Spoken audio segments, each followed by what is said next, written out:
the justices? Well, we have a big case today. This judge isn't allowing me to go. We have a big case today in the Supreme Court on presidential immunity.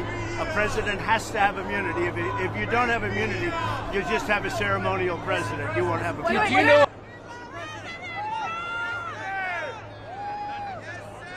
They've taken my constitutional right away with a gag order. That's all it is. It's election interference. This whole thing is election interference.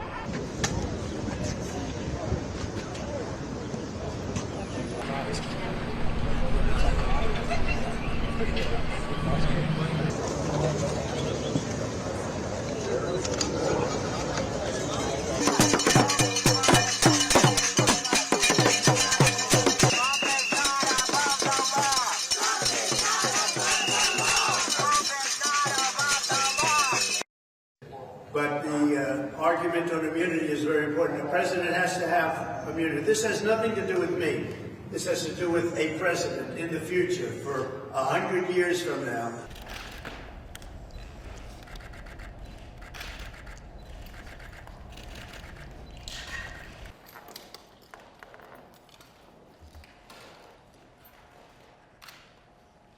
We would be creating a situation in which we would be saying, this is what you're asking us to say, which is that a president is entitled not to make a mistake,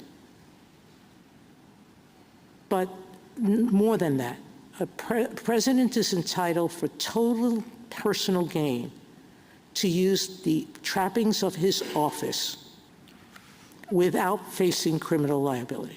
Your Honor, I would say three things in response to that. First, the doctrine that immunity does not turn on the allegedly improper motivation or purpose is something that this court has reaffirmed in at least 9 or 10 That's cases. absolute immunity, but qualified immunity does say that whatever act you take has to be within what a reasonable person would do. So what was up with the pardon? What was up with the pardon for President Nixon? I think if everybody thought that presidents couldn't be prosecuted, then what was that about? Well, he was under investigation for both private and public conduct at the time, official acts and private conduct. And I think everyone has properly understood that the president, since like President Grant's carriage riding incident, everyone has understood that the president could be prosecuted at least Counsel, private conduct. on that score, there does seem to be some common ground between you and your colleague on the other side, that no man's above the law, and that the president can be prosecuted after he leaves office for his private conduct.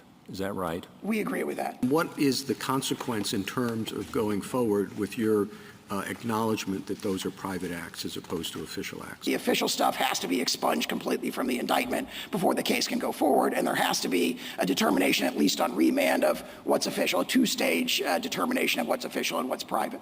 Well, if you expunge the official part from the indictment, how do you, I mean, that's like a one-legged stool, right? I mean, giving somebody money isn't bribery unless you get something in exchange. And if what you get in exchange is to become the ambassador to a particular country, that is official, the appointment. It's within the president's prerogatives. The unofficial part is I'm going to get $1 million for it. So if you say you have to expunge the official part, how does that go forward? This particular indictment, where we say virtually all the overt conduct is official, we don't believe it would be able to go forward. In assessing the official acts of a president, do you differentiate between the president acting as president and the president acting as candidate? Yes, we do, and we don't dispute, essentially, the blazing game discussion of that. Okay. But of course, that has to be done by objective determinations, not by looking at what was the purpose of what you did this.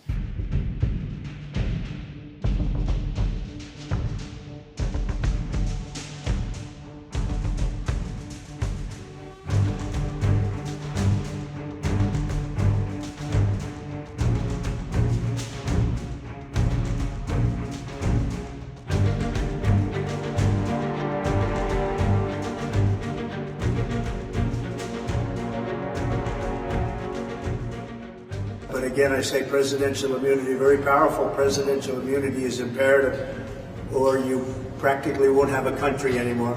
Thank you very much. Thank you. What's your response to Arizona indictment?